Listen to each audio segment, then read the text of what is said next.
these skits, homie. Ain't nobody drop a on me. It's like they try to plot a set on to the building. You gotta understand this. It's all documented. Per se to myself, but he had everything structured. Man, I wasn't a fair. Beanie Sigel is one of the finest MCs in hip-hop, a figure who helped shape rap in the early 2000s. From a past marked by prison time to the peak of global music success, money power fame, he had everything in his hands. But that spotlight has faded. By estimates, Beanie Sigel's current net worth is only around 100,000 USD, a pitiful number for a general who once stood on the front line of Roc-A-Fella. What is happening to Beanie Sigel? What destroyed him? What is the reason behind it all? Are the rumors that Jadakiss handled him after that intense beef actually true? Was Beanie truly the ringleader behind the gun violence at the radio station incident? Or was Jay-Z turning his back for years, the real fatal blow? And was the missed $1 million deal with 50 Cent really just a media chess move? What is the real truth behind the entire story? Do not look away. The story of Beanie Sigel may leave you stunned. Let's begin. Beanie Sigel's real name is Dwight Equin Grant, born on March 6, 1974. Born and raised in South Philadelphia, Beanie grew up in a harsh environment with his mother and 3 siblings.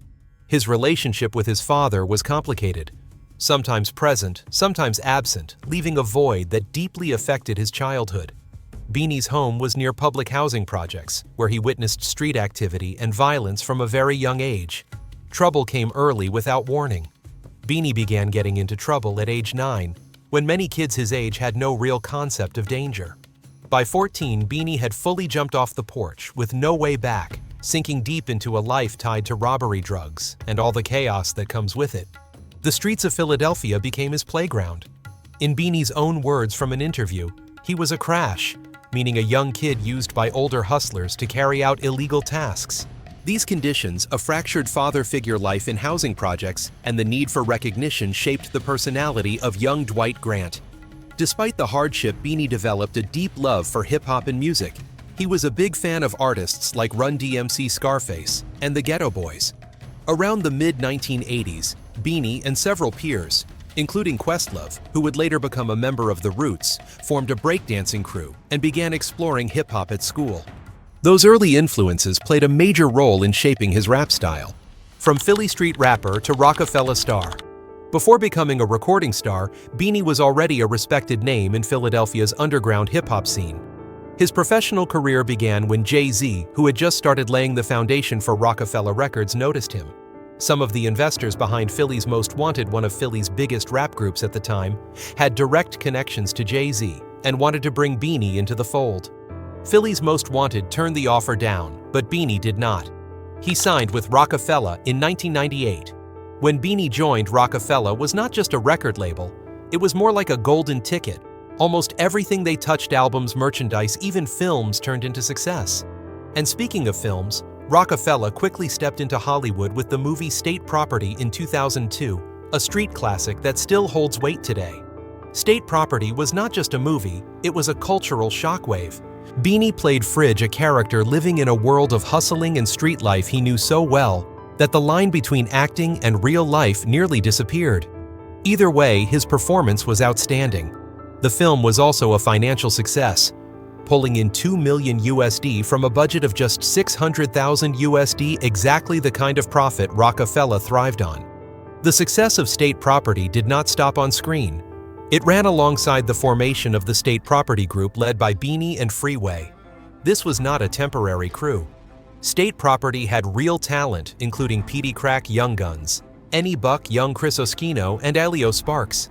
They brought a raw energy that perfectly matched the Roc-A-Fella spirit. Beanie Sigel's reputation as someone truly connected to the streets followed him no matter how successful he became in music. While many Roc-A-Fella artists focused on careers and enjoying the spotlight, Beanie always kept one foot in the streets. And that was not just talk. He proved it repeatedly. One well-known story showing Beanie's street instincts and loyalty happened in 2002. Kanye West, still very new to the Roc-A-Fella family and fresh off receiving his rock chain, stopped at a diner in Philly with his crew. While they were eating, a group approached with friendly smiles, but their real intention was robbery. as they were preparing to leave, Kanye, not being from Philly and sensing something was off, immediately called Beanie. Minutes later, Beanie arrived with his people. The moment Beanie walked in, the robbery plan was over. Kanye was understood to be off limits. That was Beanie protecting his people without questions. But Beanie did more than just step in during dangerous moments. He also helped shape Kanye's artist identity. According to Kanye himself, Beanie was the one who gave him the legendary nickname Yeezy. However, that same absolute loyalty to the streets eventually became the trap that locked Beanie in place. The first spark. Jadakiss and Beanie. Beanie grew up in Philly, but from early on he was a fan of the Locs. In 1999, Beanie appeared on Foxy Brown's track 456 and gave a direct shout-out to the Locs, showing clear respect. Beanie respected Jada, but things began to change when Jada became increasingly involved in conflict with Jay-Z. According to Jada, during the recording of Reservoir Dogs, the Locs had just flown back to New York from tour and wanted to stop by to grab their luggage before heading to the studio, because they had a lot of bags. Jay-Z insisted they come straight to the studio, which upset them because they felt disrespected. Styles P said something like, "I don't care who you are." When Styles P recorded his verse, he fired a direct shot at Jay-Z on the track WS. At the time, fans only suspected the verse was aimed at Jay, but more than 20 years later, Jay-Z himself confirmed it. Styles P also admitted it was an intentional shot at Jay. Initially, it did not explode into a full conflict, but clearly on the other side, Jay-Z was not going to let it slide. The two sides went back and forth, but Beanie stayed completely out of it. Then in 2001, everything truly blew up. Styles P continued throwing subliminal disses toward Beanie, saying Beanie's lyrics were not even worth comparing to his. He even mocked the hook from Beanie's song, "What Your Life Like." And it did not stop there. That same year, R. Kelly was preparing to release a remix of his hit Fiesta, originally featuring Jadakiss. Jay-Z stepped in, appeared on the final version, and pushed Jada off the record. When the official remix dropped on May 15, 2001, the lineup included only Jay-Z, Boo, and Gotti, with no Jadakiss at all. According to Beanie Sigel himself, that was the moment the beef between Roc-A-Fella and the Locs officially began. Beanie did not dodge it. He responded immediately with a freestyle showing loyalty to Jay-Z and Roc-A-Fella, dissing Jadakiss and Styles P with extremely raw lyrics. "I'm thinking about raping his mom, making him watch. I'm taking my time. I'm making him watch. I'm taking his time. I'm taking his watch. I'm taking his grind, putting .38s on his block." Beanie Sigel then widened the battlefield, going at all of the Locs, rapping, "You hurt yourself. When I see you, I'm going to make you pay. I don't need the Locs backing me.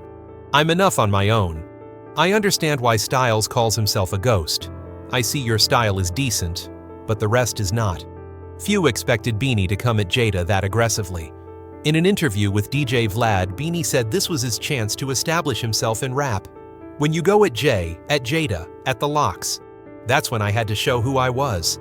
Jada responded with threats toward Beanie and his crew, scattering lines suggesting people in Philly were ready to back him. Beanie fired back, just as hard, even mentioning that Jada had once taken photos with Beanie's mother at Jay-Z's Hard Knock Life store, something Jada found deeply disrespectful. Jadakiss later admitted he wanted to go to the studio, wait for Beanie and State Property to come out and handle them. He was extremely heated, and people like Sheek Louch had to hold him back to prevent things from going too far. Styles P was also ready to deal with Beanie and Jay-Z, while at the same time trying to cool the situation down. The beef between Beanie Sigel and the Locs became especially dangerous because both sides came from the streets and had real experience with violence. Beanie had served a 1-year prison sentence on gun-related charges and nearly faced a much longer sentence for attempted murder. Styles P, Sheek L, and Jada had all also done time for violent incidents. Both sides understood things could spiral out of control if they did not stop, so a meeting was arranged. Beanie and Jadakiss agreed to meet in Harlem to squash the beef, but according to Beanie, the meeting was completely unbalanced. Beanie arrived with only 6 people, while Jadakiss showed up with around 40. On top of that, Jada chose a children's charity event in a park as the meeting location, yet both sides came armed. Afterward, Beanie called into Power 99 saying the beef was not resolved and that he would not let Jada walk away free. The meeting that truly brought results happened later at Riverbank Park, where the two rappers could speak privately. Both were still armed, police were nearby, and Rough Riders State Property and the Locks were all present. Even though violence could have erupted at any moment, Beanie and Jada ultimately chose to resolve things peacefully. What made the situation even crazier is that, as mentioned earlier, Beanie admitted he was a huge fan of the Locks. He even liked the Locks more than Jay-Z. But because he had signed with Roc-A-Fella, he ended up beefing with the very artists he respected. Then, a few years later, the situation completely flipped. Beanie ended up beefing with Jay-Z while making peace and becoming close with Jadakiss. Jay-Z, friend or enemy? Beanie Sigel is one of the most loyal rappers ever to come out of Roc-A-Fella Records. That is not up for debate. During the label's peak years, Beanie was always on the front line defending Roc-A-Fella's reputation, protecting Jay-Z's image, and willing to absorb every collision that came with the brand. Yet ironically, at the very moment he needed protection from Jay-Z, the most, he was flatly refused in a courtroom. Things began to turn dark in April 2002, when Beanie was stopped by police during a traffic stop in West Philadelphia. Instead of complying, he fled, threw a gun from the vehicle, and was quickly arrested. The charges included weapons possession, drugs, and other illegal substances. To many, it was just another street arrest. But for Beanie, it was the first sign that the line between rap star and street life was starting to collapse. Less than a year later, in July 2003, real tragedy struck. Beanie was accused of shooting a man named Terrence Speller outside a bar in Philadelphia. This time, it was no minor trouble. He was charged with attempted murder, facing the possibility of decades in prison, even life. His career, his reputation, and his future hung by a single verdict. The first trial took place in 2003, and there, Beanie was given a rare opportunity. The judge made it clear that if Jay-Z was willing to stand as a guarantor and take responsibility for Beanie's place of residence, the court would allow him to be released on bail. Importantly, the judge did not require Jay-Z to vouch for Beanie's behavior or assume any legal liability. Just a confirmation, a nod, a gesture showing he was not alone. In that moment, Beanie was certain everything would be fine. Jay-Z, his brother, the man who helped build Roc-A-Fella with him. One word from Jay could save him from losing his freedom for the rest of his life. But then, the unthinkable happened. Jay-Z said no. Right there in court, in front of Beanie, in front of the judge. No hesitation, no explanation, and no looking back. In an instant, the door to freedom slammed shut. Beanie was handcuffed and taken back into custody. Later, Beanie said that moment completely crushed him. Not because of the case, but because his faith collapsed. He truly believed Jay was his brother, believed loyalty would be returned. What he realized in that courtroom was that the relationship he had built in his mind did not match reality. Although Beanie was ultimately acquitted of the attempted murder charge, he still had to serve 1 year and 1 day in federal prison on weapons-related charges. That time behind bars did more than take Beanie's freedom. It left a crack that could never be repaired. Beanie felt completely abandoned by Jay-Z. No calls, no visits, no backing. What stunned him was not just the sentence, but the truth that the relationship he believed was family turned out to be that fragile. This was the turning point, a permanent scar on Beanie's sense of trust. After his release, Beanie could not keep himself out of trouble. One bad decision followed another, slowly overshadowing his undeniable talent. In 2006, Beanie became the victim of a shooting during a robbery. He was seriously injured, but still managed to drive himself to the hospital to save his life. Bitterly, just 1 month earlier, he had been released from jail after serving time for failing to pay child support. In 2009, Beanie was arrested again in New Jersey for possession of illegal substances. By 2010, things worsened when he was charged with failing to pay taxes on more than $1 million in income, leading to a sentence of 25 months in prison. And like a loop with no escape, just 2 weeks before reporting to prison for the tax case, Beanie was once again stopped and arrested by Philadelphia police for drugs, weapons, and conspiracy charges. It seemed that no matter how hard he tried, the streets would not let him go. Or perhaps he never truly let go of the streets. By September 2012, Beanie began serving a 2-year sentence for tax evasion. But due to earlier charges, an additional 23 months were added to his sentence. This was the darkest period. Finally, on August 14, 2014, Beanie was released and transferred to a halfway house to restart his life. But less than 4 months later, tragedy struck again. Another shooting occurred. Beanie was rushed to the emergency room in critical condition. The injuries were so severe that he lost an entire lung. Beanie Sigel spent what should have been the peak and most productive years of his career going in and out of prison, right as hip-hop music sales were breaking records. He once had everything in his hands. Today, his net worth is estimated at only around 100,000 USD, a shocking figure for someone who once stood at the center of hip-hop's golden era. Looking back at the moment Jay-Z refused to protect Beanie, two theories emerge. One is that Jay-Z played a role in Beanie's downfall. The other is that Jay-Z saw something others did not. Do not forget, Jay-Z is a seasoned businessman. He knew when and how to walk away from street life. He exited at the right time and focused on building a long-term legacy. Beanie, by contrast, seemed unable to let go of that lifestyle. And perhaps he learned that lesson at the highest possible cost. Roc-A-Fella falls apart. Beanie, in the middle of the ruins. There was a period when Roc-A-Fella did not collapse in a single day. It cracked from the inside little by little, and Beanie Sigel stood right at the epicenter. The power struggle between Jay-Z and Dame Dash was not just personal disagreement. It was two opposing visions of power, money, and the future. When meetings grew silent, when phone calls stopped being answered, Roc-A-Fella began to fall apart in a way no one openly discussed, but everyone could feel. In that storm, state property was forced to choose a side, and they chose Jay. Not out of betrayal, but out of reality. Jay-Z controlled distribution, held the studio keys, and owned the path to the market. For many in the group, it was a survival decision. But for Beanie, who always believed loyalty was the foundation of everything, that choice felt like a slow blade. He did not side with Dame, but he no longer felt he belonged with Jay either. At Roc-A-Fella, Beanie began to feel like excess, even though he had once been the street face of the entire label. The sense of abandonment came from all directions. Dame Dash, who once saw Beanie as the soul of Roc-A-Fella's street sound, no longer had the power to protect him. Jay-Z, now focused on a businessman image and a long-term empire, saw Beanie as an uncontrollable risk. Recording sessions became less frequent, promises grew more vague, and Beanie realized a painful truth. In this battle, no one was truly on his side. It was in this context that a critical decision was made. In 2006, Beanie re-signed with Roc-A-Fella. To outsiders, it seemed confusing, but for Beanie, it was the only option left. He had no independent label, no separate support system, and was not ready to leave the house he had bled to help build. Re-signing was not driven by big hope, but by the belief that history, if thick enough, would eventually speak for him. The album The Solution, released in 2007, was the clearest proof of that harsh reality.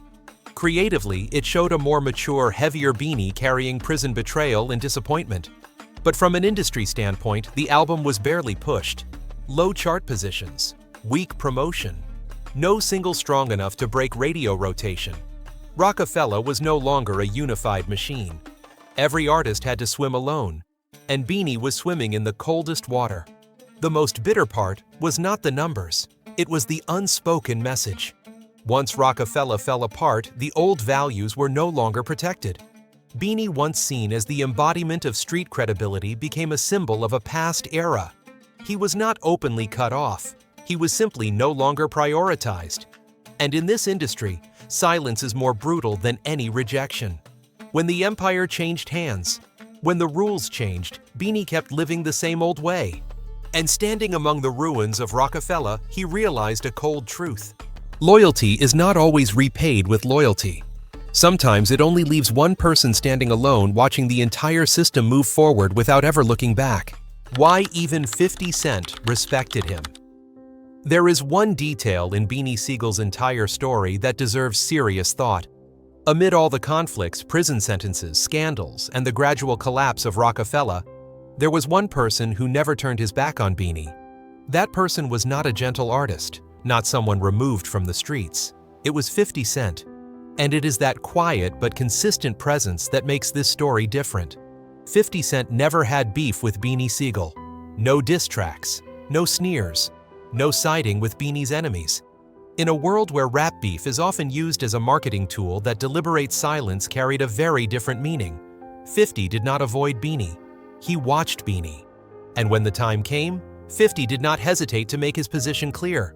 When G-Unit was at its peak, when 50 Cent's power in the industry was unquestionable, he openly expressed his desire to sign Beanie Sigel. Not because Beanie was hot, not because Beanie was safe. On the contrary, it was a real risk. At that time, Beanie carried a heavy past, prison time, legal trouble, street reputation, an image most clear-headed businessmen would avoid. But 50 did not. 50 Cent understood how the system works. He understood how an artist can be frozen without any official paperwork. No ban, no announcement, just phone calls that stop being returned. Plans delayed indefinitely. Doors that once stood open suddenly closing. And 50 said that directly. He publicly confirmed that Beanie Sigel had been blocked, not because he lacked talent, not because the audience turned away, but because the very system Beanie once risked his life to protect no longer wanted to carry the risk of him. What surprised many people was that 50 Cent did not stay neutral. He did not speak diplomatically. He did not say both sides were right. In multiple statements, 50 made it very clear that Beanie had not been treated fairly. At times, he even stood on Beanie's side against Jay-Z, not by attacking, but by stating a cold truth. Beanie was abandoned at the moment he needed support the most. But 50's respect for Beanie went beyond words. It was tied to one of the biggest what-if moments of Beanie Sigel's career. According to 50 Cent's own public account, the initial offer to Beanie was at least $800,000, a very large number at the time, especially for an artist considered high risk. But according to Beanie Sigel's later revelations, the real deal was far bigger. A 5-album package, a long-term structure, and a total value that could reach $10 million. What matters is that this was not an empty promise. 50 Cent had prepared the structure, calculated the roadmap. He was ready to place Beanie into the G-Unit ecosystem, where everything was still functioning at that time. But the deal was never approved. Jay-Z would not allow Beanie to leave. And the bitterness lies here. Jay-Z also did not truly reinvest. Beanie was not released from Roc-A-Fella, but he was not placed into any long-term plan either. He was held back, but not used. Blocked from competitors, yet frozen inside the very house he once defended. The consequences of that decision lasted for years. G-Unit Philly existed more in name than as a real operating system. Projects were delayed. Albums were released sporadically. There was no marketing push strong enough, no momentum to fuel a comeback. An opportunity that could have rewritten the next chapter of Beanie Sigel's career died before it was born. And 50 Cent saw all of it. He did not just see a ruined deal. He saw a talent trapped between power and control. 50's respect for Beanie did not come from sales, not from image. It came from the fact that Beanie did not bow, did not play both sides, did not know how to soften himself to survive inside the system. For many, that was a fatal weakness. But to 50, it was a rare form of integrity. A man willing to pay for his choices even if the price was his career, his freedom, and his future. 50 Cent understands the cost of being real. He lived it. He was shot. He stood face to face with death. But unlike Beanie, 50 found the moment to step away. He did not deny the streets, but he controlled them. And because he understands that thin line so clearly, he respected Beanie even more. Not because Beanie did everything right, but because Beanie never pretended. In an industry where most relationships are built on benefit, 50 Cent's willingness to stand beside Beanie Sigel was a choice with little profit. It even carried risk. But 50 still did it, not out of emotion, but street logic. Street recognizes street. Those who understand the system recognize when someone else is being crushed by that very system. And that is where the biggest question emerges. Why would someone like 50 Cent choose to stand beside Beanie Sigel, knowing it was a risky deal, a problematic name, and a path with no guaranteed revival? Perhaps because 50 understood that if someone like Beanie could be erased completely, the message sent to everyone else would be clear. Do not be too real. Do not be loyal to the end. Do not believe loyalty will be repaid. And that is something 50 Cent more than anyone could never accept. Legacy of a man too real.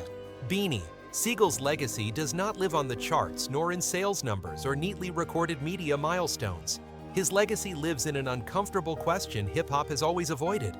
If a person lives exactly as he speaks to the point of not knowing how to pretend, what is the price? Beanie is not a perfect victim meant to be easily pitied. He is also not a hero told as a clean legend. He is a man from the streets carrying street rules into a system never built to hold them.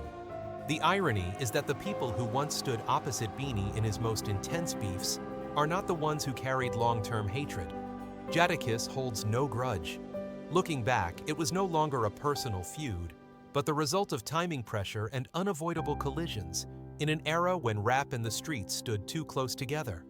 Jadakiss understands where Beanie came from and why things once went beyond rap. That understanding does not require loud apologies or performative handshakes. It exists in the silence after the storm. With 50 Cent, the respect for Beanie comes from another level. It is the respect of someone who understands the system, yet still recognizes who refuses to bow. 50 does not judge Beanie by sales or image. He judges him by choices, by the willingness to pay for what he believed in. In an industry where many talk about being real as a marketing label, Beanie is the one who made that concept heavy and uncomfortable. And for that reason, he earned respect from those who understand the unwritten rules. Looking back, it is difficult to judge Beanie as right or wrong. Perhaps the better question is not for him, but for hip-hop itself. In a culture that constantly celebrates authenticity, is being real truly the highest virtue? Or is it simply a slow sentence for those who do not know when to pretend? All data, analysis, and commentary in this video are presented based on information available at the time of production. The content is subject to change over time and should not be considered a definitive forecast. There is still so much more to explore: stories of resilience, legacy, and truth. Feel free to dive into some of our top recommended videos now appearing on your screen.